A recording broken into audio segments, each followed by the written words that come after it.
ใกล้คำวิธียังไม่แท้สิ่งเคยไปคว้าลูกจำกว่าจะได้พบพระธรรมก็ยามใกล้ฝนทยา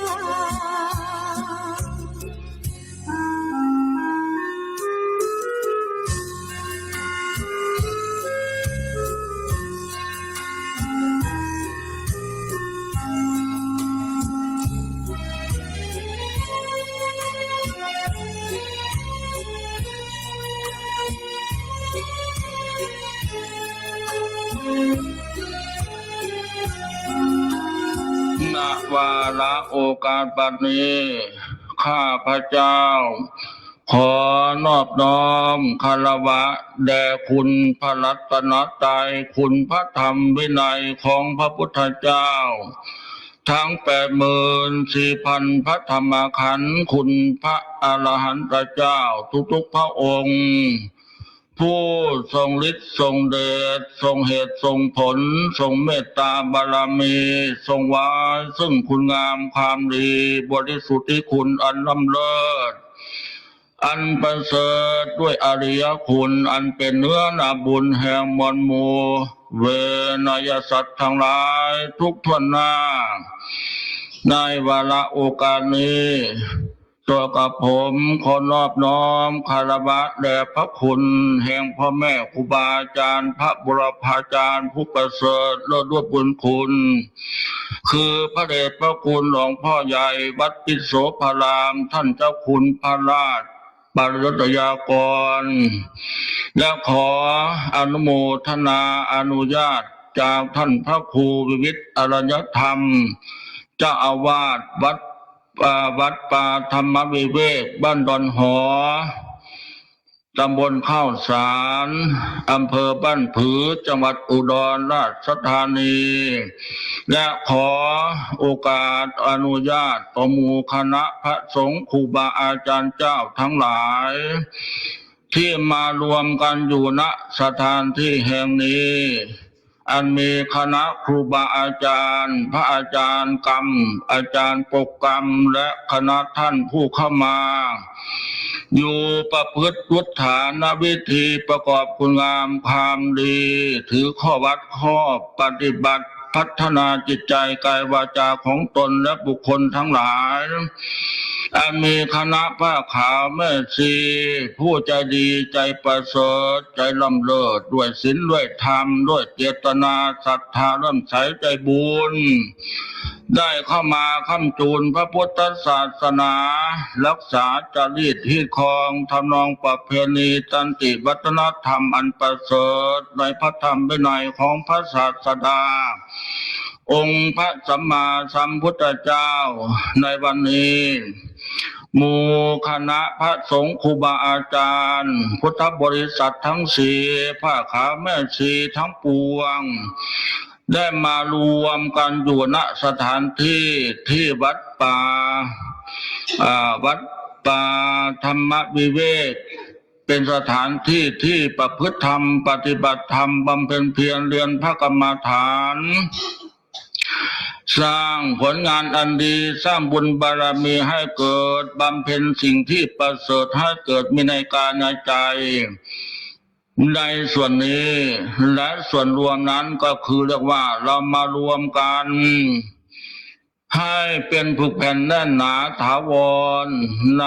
พระธรรมคำสั่งสอนของพุทธเจ้ามารวมกันเป็นผู้ผนึกกำลังอันสำคัญในทางพระพุทธศาสนามารวมกัน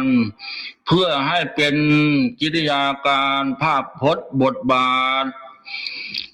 ในส่วนที่เป็นส่วนรวมส่วนสังคมส่วนภายนอกบ่งบอกออกถึงซึ่งความสามัคคีดีงามมีน้ำใจไหลหลั่งเข้ามาสู่สถานที่ที่ท่านพระครูวิวิตรอรยธรรมเพิ่นได้กระทำบำเพ็ญไว้นานับประการทั้งส่วนที่เป็นศาสนสถานวัตถุเสนาสนะพร้อมทั้งป่าดงพงดรในสถานที่แห่งนี้ ตลอดทั้งที่อยู่อาศัยเรียกว่าเสนาสนะพร้อมทั้งปัจจัยทั้งสี่นานับประการท่านได้กระทำบำเพ็ญไว้อย่างดีสถานที่ที่ประกอบกิจการงานบุญกุศลคุณงามความดีสถานที่ที่ไหว้พระสวดมนต์เดินโยมกรมนั่งสมาธิทำวิปัสสนาภาวนากรรมฐานท่านได้ใช้สติใช้ปัญญาใช้วิชาความรู้ความสามารถบทบาทนานับประการทั้งส่วนกำลังกายกำลังใจกำลังสติปัญญาวิชาความรู้ที่ไม่อยู่ในตัวในตนในสมองในใจทุ่มเทอุทิศต่อพระพุทธศาสนาและอุทิศต่อมวลหมู่มหาชนคนทั้งปวงตลอดทั้งคณะพระสงฆ์องค์เจ้าได้มารวมกันณสถานที่แห่งนี้มาจากหลายถิ่นหลายที่หลายพี่หลายน้องหลายพ่อพ้องหลายท่านหลายคนแต่ละท่านแต่ละรูปแต่ละนามมาจากหลายตำบลหลายอำเภอหลายจังหวัดหลายภาคแต่ก็มารวมกันอยู่ณสถานที่ที่สถานปฏิบัติธรรมบำเพ็ญเพียรเรียนพระกรรมฐานมาสร้างผลงานอันดีมาทำความสามัคคีดีงามทั้งกายทั้งวาจาทั้งใจทั้งการประพฤติปฏิบัติข้อวัดกิจวัตรอันใดๆที่ท่านพระครูท่านได้ตั้งไว้แล้วหมู่คณะครูบาอาจารย์ที่มาจากทางวัดเก่าบ่อลูกศิษย์ลูกหาลูกพระลูกสงฆ์ของหลวงพ่อท่านพระครูภาวนาจิตจธรหลวงตาวัดเก่าท่านก็ได้ส่งบรรดาคณะครูบาอาจารย์ท่านพระอาจารย์มหาหรือครูบาอาจารย์ท่านพระอาจารย์สมุทัยหมู่คณะพระสงฆ์มารวมกันอยู่ณสถานที่แห่งนี้เพื่อเพิ่มเติมเสริมกำลังหนุนจูนกำลังใจให้แก่ท่านพระครูบุญเลิศหรือท่านพระครูวิวิตรอรัญญธรรมอย่างนี้เป็นต้นมาแต่ละท่านแต่ละคนมาด้วยเจตนาศรัทธาน้ำใสใจบุญมาแล้วจากถิ่นที่ใดๆก็แล้วแต่เมื่อมาสู่อยู่ณสถานที่ที่ปฏิบัติธรรมบำเพ็ญคุณงามความดีท่านเหล่านี้ก็มีจิตสำนึกรู้สึกคึงถึงคุณพระพุทธเจ้าพระธรรมและพระอริยสงฆ์จิตใจจำนงมุ่งหมายถวายเป็นพุทธบูชาธรรมบูชาสังฆบูชาอาจาริยบูชาปฏิบูชาน้อมใจบูชาคุณพระรัตนตรัยคุณพ่อแม่ครูบาอาจารย์ด้วยการทำความเข้าใจมาบำเพ็ญคุณงามความดีมาสร้างบุญบารมีทำความดีให้เกิดบำเพ็ญสิ่งที่ประเสริฐให้เกิดมีในจิตในใจในอารมณ์อย่างนี้เป็นต้นแต่ละท่านแต่ละคนก็มีความมุ่งมั่นมุ่งหมายปรารถนาอยากได้ศีลอยากได้ธรรมอยากได้บุญอยากได้กุศลอยากได้มรรคผลพระนิพพานอยากมีความสุขเกษมสำราญเบิกบานใจเบิกบานจิตที่ชอบประกอบแล้วด้วยเจตนาศรัทธามาเป็นพี่เป็นน้องเป็นพ่อพ้องญาติมิตรญาติธรรมอาศัยพระธรรมคำสั่งสอนพระธรรมวินัยของพระพุทธเจ้าที่ครูบาอาจารย์พยกมากล่าวมาเทศมาสิเหตุบอกผลทุกท่านทุกคนก็น้อมรับ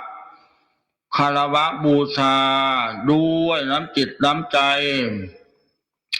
คำนึงถึงพระธรรมวินัยของพระพุทธเจ้าพระธรรมคำสั่งสอนของพระศาสดาอันพวกเราเหล่าท่านได้ภาคเพียรเรียนศึกษามาในส่วนที่เป็นปริยัติปฏิบัติและมาสู่ปฏิเวทเข้าสู่เขตแห่งอริยคุณบุญยิ่งบุญใหญ่บุญมากบุญหลายก็ได้การที่ว่ามาถวายเป็นพุทธบูชาธรรมบูชาสังฆบูชาปฏิบูชาคือการปฏิบัติธรรมเจริญสมถกรรมฐานเจริญพระวิปัสสนากรรมฐาน อย่างคณะท่านทั้งหลายได้กระทำบำเพ็ญอยู่มาหลายปีหลายวันแล้ว หรือบางท่านบางรูปก็บำเพ็ญมาหลายวันหลายสัปดาห์หลายเดือนหลายปีหลายที่หลายสำนักหลายครูหลายอาจารย์มาทั่วประเทศไทยก็มีบางท่านบางคนบางท่านบางรูปบางพระบางสงฆ์ทั่วประเทศไทยหรือว่าทุดงควัตอยู่ป่าดงพงดอนเดินทุดงก็มีหรือภาคเพียรเรียนศึกษาจากพ่อแม่ครูบาอาจารย์ที่มีชื่อมีเสียงมีปฏิภาณบูหารมีอำนาจวิวัฒนามีบารมีมีคุณงามความดีมีศีลมีธรรมได้ศึกษาได้ยินได้ฟังมาในส่วนที่เป็นปริยัติส่วนการศึกษาเรียกว่าคันตทุระ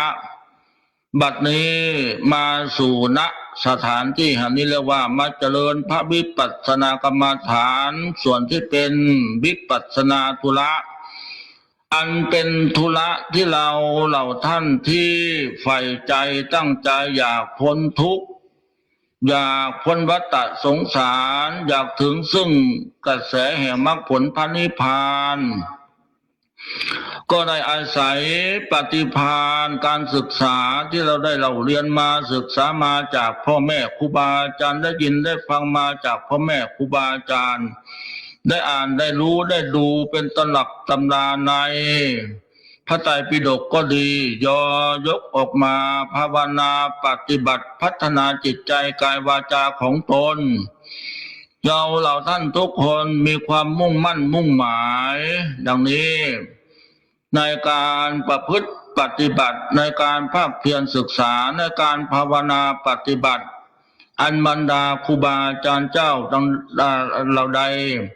หากว่าท่านผู้ใดได้รู้ได้เข้าใจได้รู้ได้ศึกษาได้ปฏิบัติมามากมานานรู้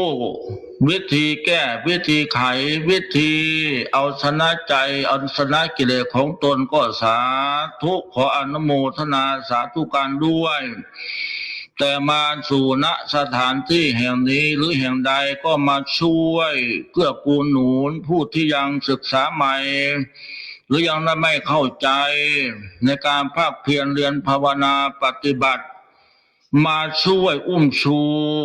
มาช่วยเกื้อหนุนเป็นแบบอย่างเป็นตัวอย่าง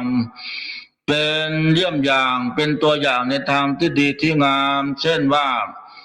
มานำพาเดินจงกรมกำหนดในการเดินจงกรมมาพานั่งทำสมาธิภาวนาพากำหนดบทพระกรรมฐานในรูปร่างสังขารอันกว้างศอกยาวาหนาคืบนี้บางท่านบางรูปผู้บวชใหม่ผู้ศึกษาใหม่ยังไม่เข้าใจก็ได้อาศัยครูบาอาจารย์เหล่านี้ที่เคยภาคเพียรเรียนศึกษาภาวนามาแล้วผ่านมาหลายวัดหลายที่หลายปีหลายเดือนได้มาภาคเพียรได้มาเป็นกำลังใจชี้แนะบอกแนะชี้แนะบอกนำให้นำพาเดินจงกรมบ้างพากำหนดบ้างพานั่งสมาธิบ้างพากำหนดในการนั่งสมาธิบ้างหรือประคับประคองเวลาสภาวะอารมณ์จิตสภาวะอารมณ์กรรมฐานเกิดขึ้นบางท่านบางรูปก็ลดผลหรือว่าบางท่านบางรูปก็สภาวะอารมณ์เกิดขึ้นหลายสิ่งหลายประการหลายอย่างหลายเรื่องไม่รู้วิธีจะแก้ไขจะไปอย่างไรจะกำหนดอย่างไรจะทำอย่างไรจะประพฤติปฏิบัติอย่างไรต่อไปก็ไม่เข้าใจก็ได้อาศัยผู้เก่าอาศัยครูบาอาจารย์ที่เป็นพระพี่เลี้ยงหรือว่าเป็นครูบาอาจารย์ที่นำพาอันมีท่านพระครูวิวิตรอรัญธรรมเป็นต้นพร้อมทั้งคณะครูบาอาจารย์ที่มาจากทางวัดเก่าบอ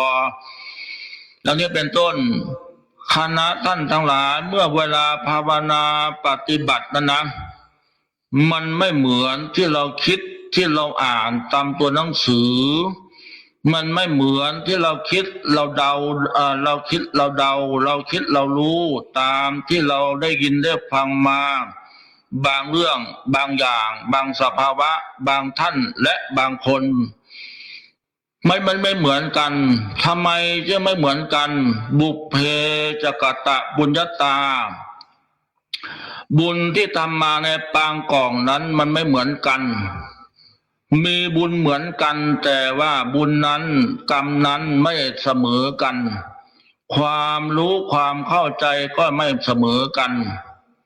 ความฉลาดปราดเปรื่องชาติกวีดีงามก็ไม่เหมือนกันไม่เท่ากันการฉลาดปราดเปรื่องรู้วิธีฉลาดแตกฉานนั่นก็ไม่เหมือนกันสภาวะธรรมเหล่านั้นเหล่าใดที่เกิดขึ้นในขณะภาวนาปฏิบัตินั้นก็รู้ก็เห็นเหมือนกันแต่ไม่เท่ากันและไม่เหมือนกันทุกเรื่องทุกอย่างในสภาวะธรรมเหล่านั้นเพราะบางท่านบางคนเคยเจริญสมถกรรมฐานมาในภพก่อนปางก่อนในปีก่อนเดือนก่อนหรือบางท่านบางคนเคยได้ให้ยิ่งในการให้ทานยิ่งในการรักษาศีลยิ่งในการสวดมนต์เจริญสมถกรรมฐานมันไม่เหมือนกันทีเนี้ยสภาวะอารมณ์เหล่านี้ไม่เหมือนกันกิริยาสภาวะที่เกิดขึ้นในขณะที่ปฏิบัติมันมีเหมือนกันแต่มันไม่เสมอกันไม่เท่ากันแต่สิ่งมันเหมือนกันเท่ากันเสมอกันนั่นคืออะไรเล่าคือกิริยาสภาวะทั้งหมดทั้งมวลเกิดขึ้นทั้งกายทั้งใจทั้งอารมณ์ภายนอกและภายในกายและจิตเนี่ยมันก็มีอยู่แค่เกิดขึ้นตั้งอยู่แปรปรวนและก็ดับไปหมายความว่าทุกสิ่งทุกอย่างทั้งสุขหรือทุกข์ในสภาวะธรรมนั้นทั้งสุขหรือทุกข์ทั้งสนุกหรือขัดข้องกระวนกระวายละสำละสายสุขสงบร่มเย็นเป็นปิติปัสสัทธิสมาธิญาณฌานวิปัสสนาญาณอะไรต่างๆนี้อันนี้สุขเหล่านี้ก็ดีสุขในเหล่านี้ก็ดีก็ไม่ได้ตั้งอยู่ได้นานไม่ตั้งอยู่ได้นานทุกทั้งหลายทั้งปวงเวทนาทั้งหลายทั้งปวงที่เกิดขึ้นทั้งกายก็ดีทั้งจิตก็ดีเรียกว่าสภาวะธรรมเหล่านี้ก็เหมือนกันไม่เกิดขึ้นตั้งอยู่ดับไปตั้งอยู่ไม่ได้นานสรุปแล้วเรียกว่าทั้งสุขทั้งทุกข์ทั้งชอบใจ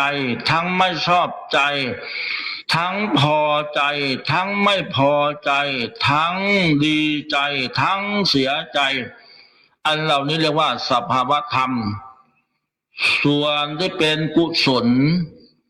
ส่วนที่เป็นอกุศลรวมลงแล้วเรียกว่า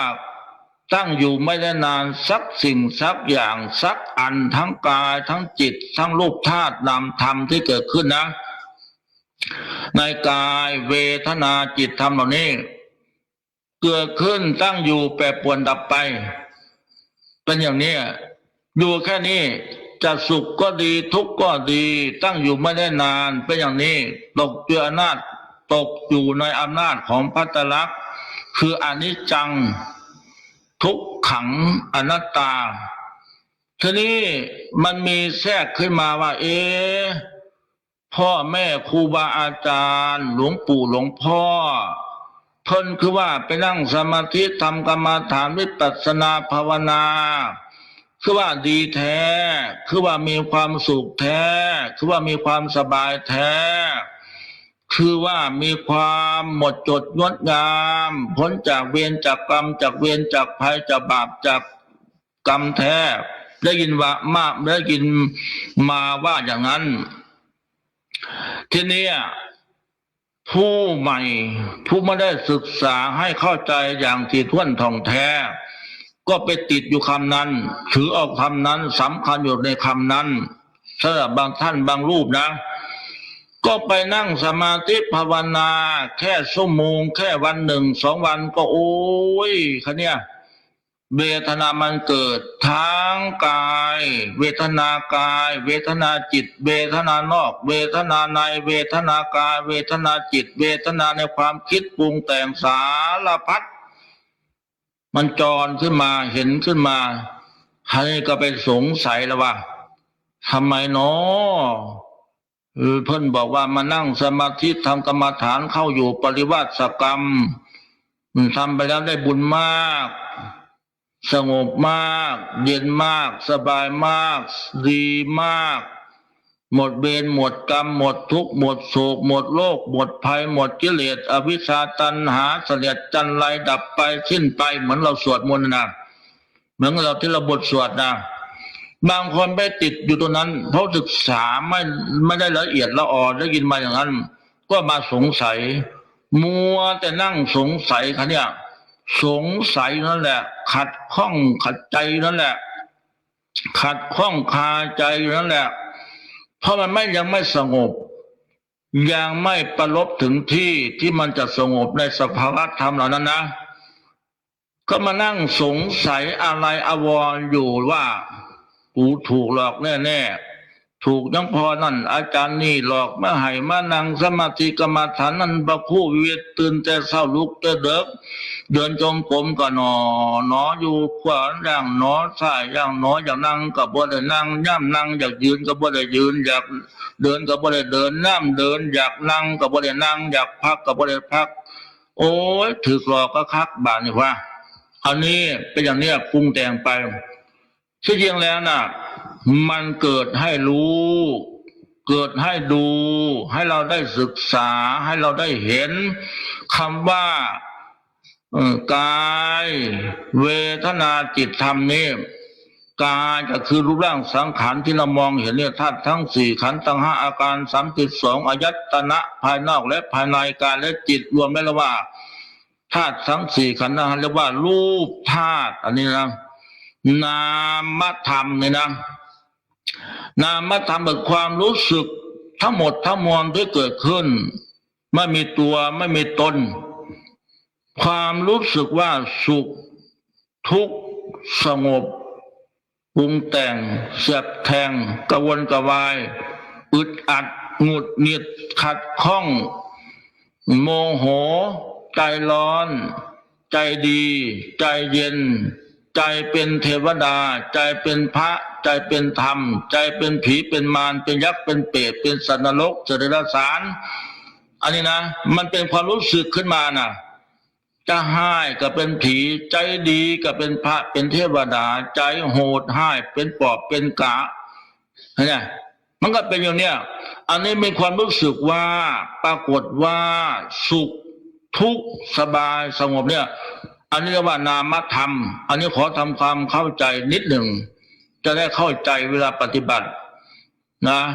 มันเกิดขึ้นตัวเนี่ยมันเกิดขึ้นก็ไม่ชอบใจละที่มันไม่สงบนั่งแล้วปวดขานั่งแล้วมันคิดนั่งแล้วมันปรุงแต่งนั่งแล้วมันเสียบแทงนั่งแล้วมันกระวนกระวายมันนั่งแล้วมันเจ็บท้องปวดหลังเจ็บหลังปวดท้องเจ็บหัวปวดตาสารพัดนะบางท่านบางคนนะบางท่านบางคนเป็นอย่างนั้นเหมือนกับเราจับตัวเราหมุนหรือมันมีใครมาจับหมุนสารพัดเวลาเดินจงกรมก็ดีเวลานั่งสมาธิก็ดีมันเป็นถึงปานนั้นบางท่านบางคนนะให้นะอันนี้มีความรู้สึกว่าอย่างนั้นเรียกว่าสภาวะธรรมคือเป็นนามธรรมมันมีตัวมันมีตนที่นี่มันผิดท่าตรงไหนผิดท่าตรงที่ว่าโอ้ยกูคือเจ็บแท้กูคือปวดแท้กูคือบ่สงบแท้เฮาคือบ่สงบแท้เฮาคือคิดมากแท้เฮาคือปวดหัวแท้เฮาคือเมื่อยคือหิวคือกระหายคือวุ่นวายแท้เนี่ยเบิ่งมาใหญ่นั่นมาใหญ่นี่เนี่ยเบิ่งมาใหญ่ซี่มาใหญ่ขาก็นั่งนิ่งๆอยู่บัดเฮาก็เจ็บแท้ปวดแท้ปรุงแต่งแท้มันตาให้โลกๆอยู่บัดนั่งรับตาก็บ่ได้บ่เป็นตาอยู่ต่อไปแนมหาทางสิไปก็สิไปผัดย่านครูบาอาจารย์พระเปลี่ยงเพิ่นตำหนิติดติงเห็นบ่ทางสิไปบ่มีก็เห็นแต่ห้องน้ำเท่านั้นวะไปเข้าห้องน้ำต้องเชื่อมันติดบ่จบบ่สิ้นเด้มันแต่งน่ะเรียกว่าสภาวะอารมณ์ที่เป็นกุศลและอกุศล สลับสลับสลับสลับกับกรอกอย่างเนี้ยทีนี้ทำอย่างไรนะทำนี่ตัวนี้สำคัญนะตัวนี้นะฟังให้ดีทีนี้ทำอย่างไรมันเป็นอย่างนี้ทั้งวันทั้งคืนทั้งยืนทั้งนั่งแม้แต่สวดมนต์มันก็เป็นบ่เป็นตานังบ่เป็นตาสวดบ่เป็นตานบมือก็ดีอยากเต้นอยู่ก็แห้งคือกาคือแมวสิกัดกันเนี่ยมันเกิดอยู่ในภาวะในจิตในอารมณ์เนี่ยนะเนี่ยเรียกว่าสภาวะเหล่านี้มันเป็นส่วนที่เป็นกิเลสมารน่ะขันธมารน่ะมันแต่งมันปรุงแบบสารพัดมันเกิดขึ้นให้เห็นนั่นเรียกว่าสภาวะธรรมนะที่เป็นนามธรรมนะเป็นอย่างนี้ทีนี้มันมีอยู่นิดเดียวที่มันจะชนะมันได้นิดเดียวนี่ไม่ใช่ธรรมดานะฟังให้ดีนิดเดียวนี่ไม่ใช่ธรรมดาให้มีสติสัมปชัญญะมีความเพียรมีความพยายามมีความอดทนมีขันติวิริยะอุตสาหะพยายามกำหนดลงไปที่ว่ามันเจ็บมันปวดก็จะว่าปวดเนาะเจ็บเนาะเวทนาเนาะถ้ามันเจ็บมันปวดทางกายก็ดีอย่าพาไปดูมันแล้วจะมันก็ขั้นยิดอย่าเหนียดเด้อยากเข่าขั้นทั้งหูขั้นทั้งตาขั้นทั้งหน้าขั้นทั้งหลังขั้นทั้งหัวขั้วทั้งหลังนั่นนะเข่าขั้นไปหอดมังนังทับไว้พวกเรารู้จักจะมันมีหินมีให้มีเหียดมีเหาขับไปตายอยู่หอยตัวพันตัวพวกนี้บ่จักเสียกันไหนเอาก้นฮอนอยู่ขึ้นนุขุมฮอนขีดินทรายพวกนี้บนธรรมดาเลยให้กำหนดรู้ดูอาการกำหนดลงไป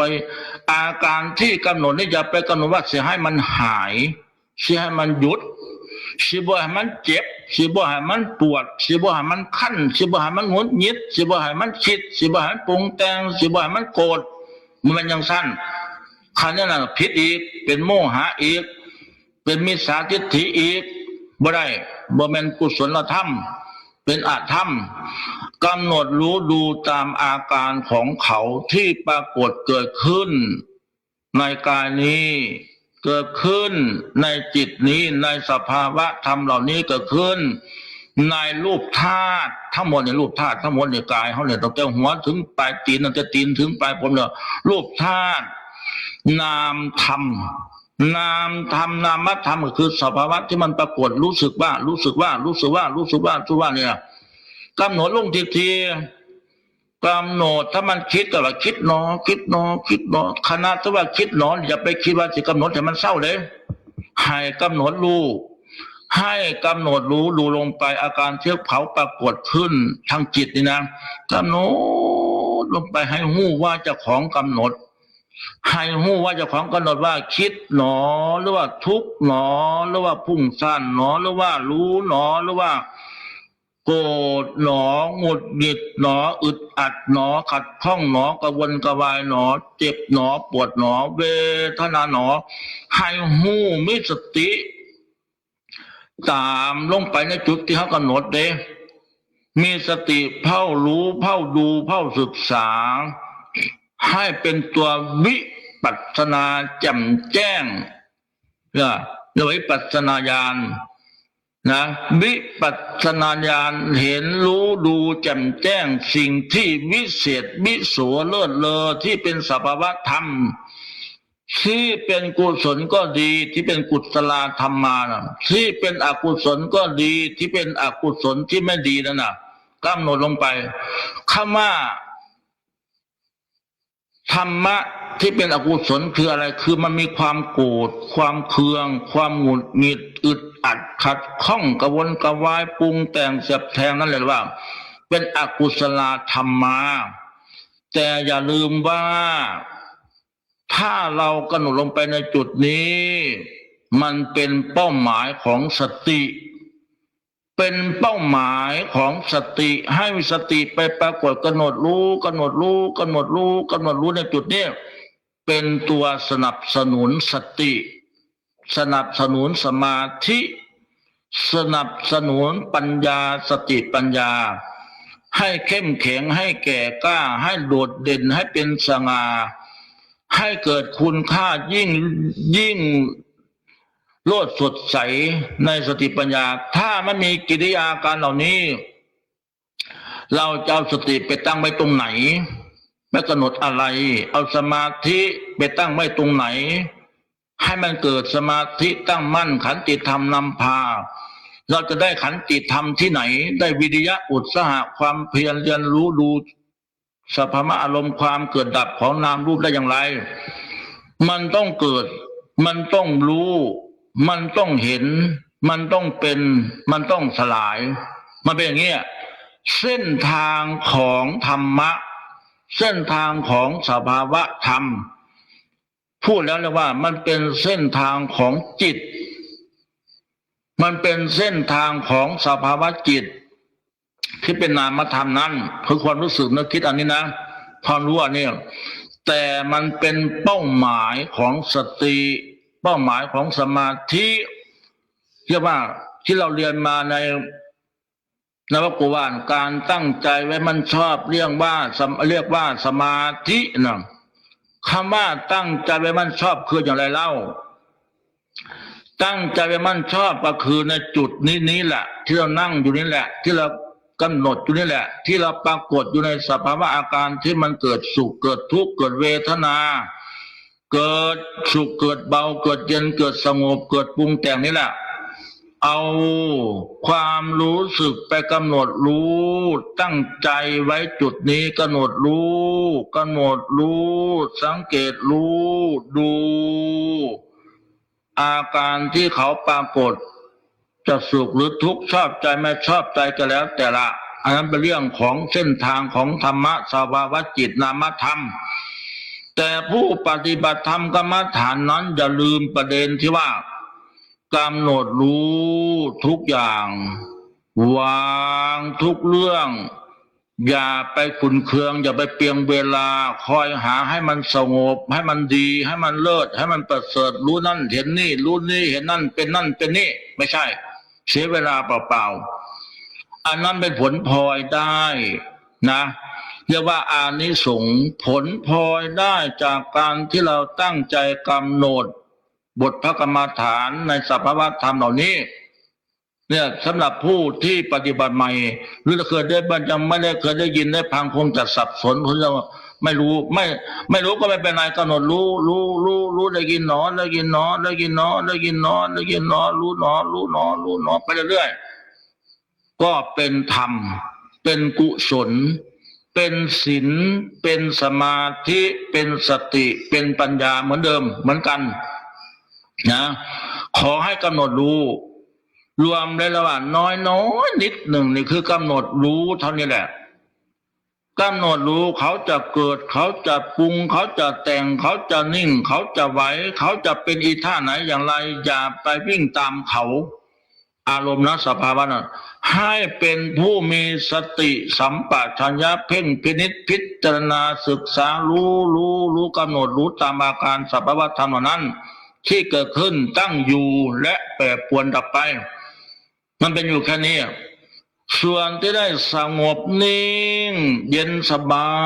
ยสงบวิเวกปรากฏขึ้นในจิตในอารมณ์ของเรานั้นน่ะมันเป็นอานิสงส์ผลพลอยได้จากการที่เรารู้จักกำหนดรู้จักทำความเพียรรู้จักอดทนรู้จักรู้การวิธีกำหนดเป็นผลพลอยได้เรียกว่าอานิสงส์เรื่องที่เข้าถึงมรรคถึงผลนิพพานเป็นพระสกิทาอภาเป็นพระโสดาบันสกิทาอนาคามีอรหัตตมรรคอรหัตผลนั้นเป็นผลพลอยได้เป็นอานิสงส์ได้จากการที่เรากำหนดนี้นะที่เรารู้จักกำหนดนี้มันสุขสบายลึกลงไปจนเหมือนกับว่าตัวตนสกุลร่างกายเราไม่มีเลยเหมือนกับมีแต่ลมหายใจแวบเป็นตัวความรู้สึกอันหนึ่งแวบแล้วก็นิ่งบักไปแวบขึ้นมาใหม่แล้วก็ดับปิ๊บไปแวบขึ้นมาก็ดิบไม่อยู่ลักษณะนี้เหมือนกับแสงหิ่งห้อยเหมือนกับแสงพยับแดดที่เรามองไปในเดือน4 เดือน 5มองไปในทุ่งนา โล่งๆกว้างๆมันจะแป๊บเนี่ยความรู้สึกนะมันจะวางส่วนที่เป็นอัตตาตัวตนมันจะวางในส่วนที่เป็นรูปสังขารมันจะวางส่วนที่เป็นสมมติบัญญัตินี้มันมีแต่ปรมัตถ์นี่ว่ารู้ในส่วนที่เป็นสภาวะปรมัตถธรรมเป็นกุศลล้วนๆเป็นศีลเป็นสมาธิเป็นบุญกุศลเป็นมรรคผลพระนิพพานล้วนๆตรงนี้นะมันจะมีตัวรู้อยู่กำหนดไปเรื่อยๆดูไปเรื่อยดูไปเรื่อยดูไปเรื่อยบางคนไม่เข้าใจมันเป็นลักษณะกันสะเงือกหาลมหายใจคิดว่าเจ้าของจะตายคิดว่าวิญญาณจะออกคิดว่าจิตจะออกจากร่างจากกายไปเสด็จไปร้องหาหมู่หาพวกก็มีลืมตาขึ้นเนี่ยบางคนว่ามื่นตาโผล่ขึ้นเหลียวซ้ายเหลียวขวาห้อยกูยังอยู่ตัวนี้ว่ามันลอยไปใส่ว่ามันหายตัวไปซะแล้วพะนะมันไม่ใช่มันเป็นกิริยาสภาวะด้วยอำนาจของศีลกุศลภาวนากุศลด้วยอำนาจของสติสมาธิวิปัสสนาปัญญาญาณมันเป็นความรู้ที่ไม่มีในตำราแต่บอกในตำราบอกว่าอยู่แต่เวลารู้ละเอียดลึกเข้าไปในสภาวะจิตนามธรรมเนี่ยมันไม่เหมือนที่เราอ่านไม่เหมือนที่เราอ่านหลวงปู่นั้นหลวงพ่อนี่หลวงพ่อนั้นหลวงพ่อนี่บางทีมันก็เหมือนอยู่แต่มันไม่ใช่บางทีมันก็ใช่อยู่แต่มันไม่เหมือนแต่มันเป็นปัจจตังแท้ๆเนี่ยว่าสุทธิอสุทธิปัจจตังจะบริสุทธิ์หรือไม่จะบริสุทธิ์หรือไม่บริสุทธิ์นั้นเราเป็นผู้รู้เป็นผู้เห็นตัวเนี้ยในขณะนั้นอันความบริสุทธิ์ล้วนๆนะทำไมจะเป็นความบริสุทธิ์มันเป็นกุศลธรรมสภาวะอารมณ์จิตของเราตอนนั้นมันเป็นกุศลล้วนๆเลยเป็นบุญเป็นกุศลพอกพูนหนุนไว้ในใจพอกพูนหนุนลงไปในใจเพื่อกูลหนุนสะสมอารมณ์เป็นอินทรีย์บารมีธรรมคะเนี่ยอินทรีย์บารมีธรรมอันนี้เอาไปไหนคะเนี่ยมันจะเอาไปไหนเอาไปจะนำก็มาได้เอาไปซื้อไปขายไปจ่ายไปโฆษณาก็ไม่มีใครต้องการปรารถนากับเราดอกนอกจากพวกเราท่านผู้ต้องการหวังความพ้นทุกข์อยากพ้นทุกข์อยากดับทุกข์ดับวัฏสงสารเท่านั้นคือหมายความว่ามันละเอียดไปตัวเนี้ยนะมันละเอียดไป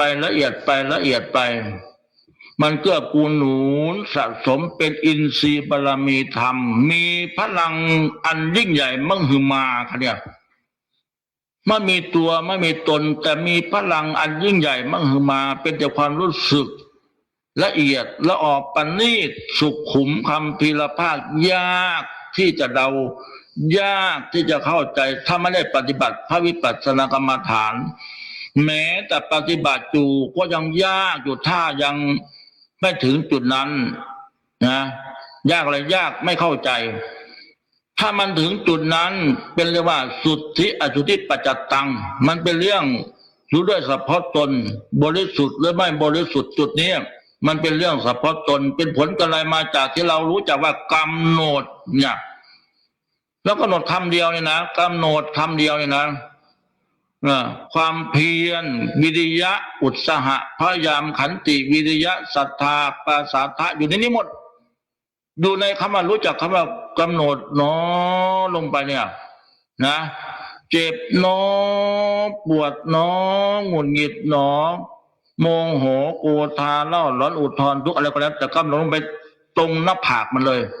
ตรงหน้าแดนมันเลยอย่างความโกรธมันโกรธขึ้นมาโกรธเนาะให้ตั้งใจดีๆอย่าไปเกรงใจนะหลวงตาพูดเหมือนกับว่าพูดแบบเกรงมันไม่ใช่อันนี้กระตุ้นอารมณ์ความรู้สึกเฉยๆหมายความว่ากำหนดลงไปถ้ามันโกรธนะถ้ามันขัดข้องขุ่นเคืองอึดอัดขัดข้องก็โน้ตให้มีตัวความรู้สึกเห็นว่าเรากำหนดลงไปจุดที่ว่ามันโกรธเนาะโกรธมันเกิดจากไหนเกิดจากใจจากอารมณ์ก็กำหนดลงไปใส่ใจลงไปรู้ ไปเรื่อยดูไปเรื่อยบางทีมันก็พุ่งพยองขึ้นมาอย่างแรงสักกระเดิดไปเลยถลาไปก็มีบางคนก็ร้องออกเสียงเป็นผีพูดผีพายผียาว่ายผีตาแหกผีบริกินข้าวแจกผีตาแดกตาดำผุนมากห้องคุณก็ไม่ลำพ้นน่ะเนี่ยมันมาแห้งเลยสภาวะอาที่เป็นอกุศลขึ้นมาให้เราเห็นว่าศาสตร์ก่อนไปห้องใส่หูพอหูแม่ศาสตร์นี่จะห้องใส่หูพอหูแม่ดาใส่หูพอหูแม่สมณะพระสงฆ์องค์เจ้าพูดถือศีลภาวนาญาติโยมผู้เฒ่าผู้โสเพิ่นถือศีลภาวนาไหว้พระสวดมนต์ฟังเทศน์ฟังธรรมคือสนุกขึ้นมาจะหายจะโห่เขาก็ไปห้องได้เพิ่นห้องให้มันเสียบรรยากาศของเพิ่นสินะแล้วก็ไปห้องดาหาผีจารพันนะสภาวะอันนี้มันก็โผล่ขึ้นมาเลยจะได้ปันกำหนดมันยังจะจบเลยถ้าไม่กำหนดจะไม่จบมันจะข้ามภพข้ามชาติข้ามไปภพไม่สนาเป็นแห่งเป็นกาเป็นหมูเป็นหมาเป็นเต่าเป็นแห่งเป็นหงเป็นแห่งเป็นเต่าเป็นหมูเป็นหาเป็นหมูเป็นหมาเป็นคนหูหนวกตาบอดและสิ่งละ500ชาติขลาดมาเกิดเป็นเปรตเป็นผีเป็นแน่บดีขี้ห้ายกรรมเราเนี่ยนะเป็นขี้ลายสลับปัดสลับเพยางกับเซ่นางกับยางกับเซ่บเตะกับลมสารพัดปากแวงปากวิกหูหนวกตาบอดสารพัดเนี่ยมันเป็นไปนะ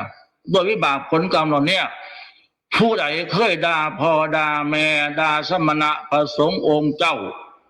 มันอยู่ในนี่เบิดเวลามานั่งสมาธิภาวนามันสยองขึ้นมาสยองขึ้นมาบานไพ่เด็กไพ่รถในหัวใจสักกระโยกขึ้นมาบ้ามันเอาค้อนทีละข้างตีผลเรื่องหัวใจในสมองก็ดีสะเดอไปแต่อย่าไปย่านเราปฏิบัติเพื่อรู้ทุกอย่างวางทุกเรื่องอย่าไปขัดข้องอย่าไปขุ่นเคืองอย่าไปประเดียงว่าเราไม่ดีให้กำหนดลงไปทีกำหนดรู้หนอโกรธหนอเผลอหนอตกใจหนอรู้หนอลงไปจุดที่มันเกิดเนี่ยมันไปตัดอย่างตัดสภาวะอันเป็นบาปเป็นอกุศลตัดโทษมลทินกรรมเว้นวิบากตัดความทุกข์ยากลำบากกายใจตัดลงไปหอดใส่หอดตอนหอดกิ่งหอดงาหอดก้นบึ้งก้นเบ้าของคนนั้นที่มันสะสมใบในภพก่อนชาติก่อนก็ดีภพนี้ชาตินี้ก็ดีที่มันสะสมบาปที่บดีนั่นนะมันขุดไป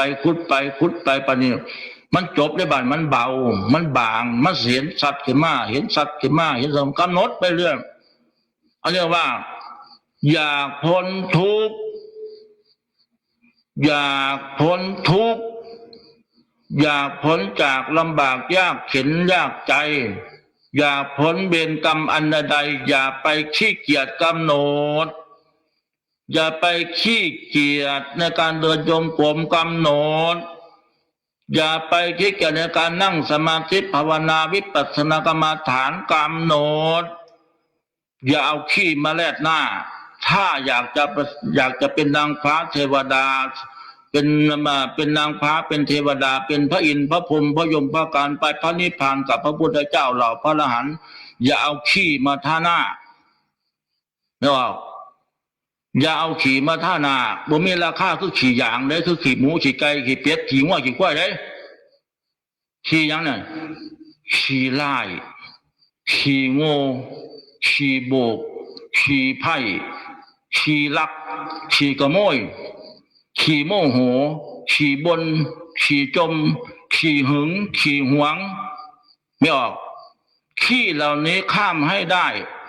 ถ้าข้ามกองขี้เหล่านี้ไม่ได้ไม่ถึงสวรรค์พรหมนิพพานไม่ออกญาติโยมข้ามขี้ให้ได้อย่าเอาขี้เหล่านี้มาทาหน้าขี้เกียจขี้ข้านขี้ไล่ขี้เล่ขี้บนขี้ด่าขี้ว่าขี้แซงขี้สารพัดขี้คือกิเลสขี้กองนี้มันคือกิเลสความโลภโทสะขีนาโมหะขีนาราคะขีนาทิฏฐิมานะตัณหาอุปทานนั่นคือขี้กองใหญ่กองเอเล่อยู่ในหัวใจหัวอกเฮา มันก็โผล่ขึ้นมาบัดนี้ท่าหูผู้นั้นแน่ท่าตาผู้นี้แน่ท่าดังผู้นี้แน่ท่าปากท่าลิ้นผู้นี้แน่ไม่ออกญาติโยมถ้าเราไม่มีสติรู้เท่ารู้ทันขี้มันจะโผล่ขึ้นมาทั้งบ้านทั้งเมืองกับขี้เราขี้ยาขี้โบกขี้ไผ่ขี้ลักขี้กระโมยขี้ป้นขี้จี้สารพัดขี้จัดขี้ข้านขี้สันดานบดีสารพัดขี้ในส่วนที่มันไม่ดีขี้เหล่านี้นะเอาไปเฮ็ดปุ๋ยกับบ่ได้บ่คือขี้ไก่บ่คือขี้งัวบ่คือขี้ควายบ่คือขี้หมูบ่คือขี้พุ่นไม่ออกญาติโยมเพราะฉะนั้นเอาออกอย่าไปเอาไว้พาผู้ใดขังไว้ในจะนานๆข้ามกองขี้เหล่านี้ไม่ได้ไม่ถึงซึ่งสวรรค์สมบัติพรหมสมบัติพระนิพพานสมบัติไม่ได้เลยเข้าไม่ถึงเลยไปไม่ได้เลยเพราะนักขี้เอามาท่าหน้าไว้เอามาท่าหูไว้เอามาท่าดังไว้เอามาท่าลิ้นไว้ปากไว้ไม่ออกญาติโยมเพราะฉะนั้นแลบางทีมันไปกองเอเล่อยู่ที่โรงครัวคุณไปกองเอเล่อยู่ที่ห้องหลับห้องนอนคุณโอ้ยไม่กี่ข้านเดี๋ยวนอนมันเนี่ยไม่อยากลงไปอย่างนี้จะละข้างดังงางคล้องดังงึง2 รอบ 3 รอบแล้วยังบิดเดียวขี้เกียจนะบิดขี้เกียจเลยเห็นไหมดีบ่ปะเนี่ยมูใบฮอดมูได้ฮอดอาลาหังละอิติปิโสละฮอดโดยจงกรมเสียว1 2 รอบแล้วตัวยังบิดขี้เกียจญี่ปุ่นญี่ปุ่นขาดทุนบุญบ่ได้ไหลไปตามขี่มันเนี่ยไม่ออกแต่โยมทั้งหลายเนี่ยเบิ้ลเบาความเพอเลยเบาความจริง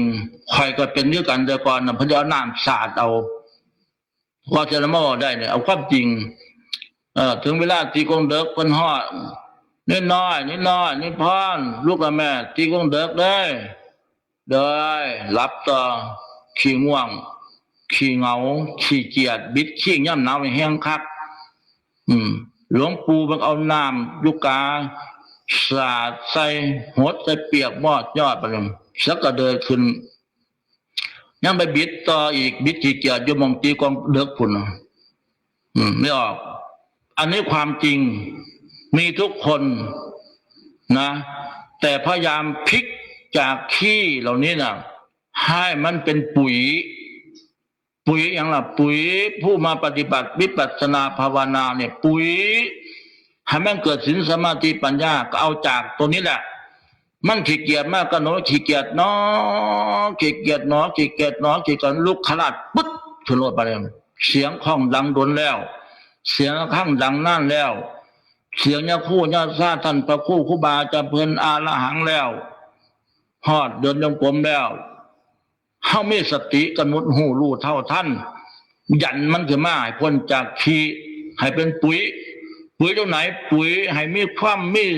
สติมีความเพียรมีความพยายามมีความอดทนมีหูโตหูสุขโตนะมาหามานี่มาอย่างมาปฏิบัติศีลปฏิบัติธรรมมาบำเพ็ญศีลบำเพ็ญธรรมบำเพ็ญคุณงามความดีสร้างบุญบารมีให้แก่ตนสร้างกุศลให้แก่กายใจใครจะว่าไปพระสิเฮ็ดให้เจ้าท่านพระครูวิวิตแล้วก็บริเหตุเพื่อเจ้าได้แล้วแล้วเมตตาปรารถนาดีจะบ่ไปจะบ่มีจะบ่มาจะบ่มีสติปัญญาจะฆ่าตะขีนี่จะกัดจมนี่ละชาติหน้าเจ้าสิเป็นนอนได้บ่ท่านบอกมันจังซี่นะ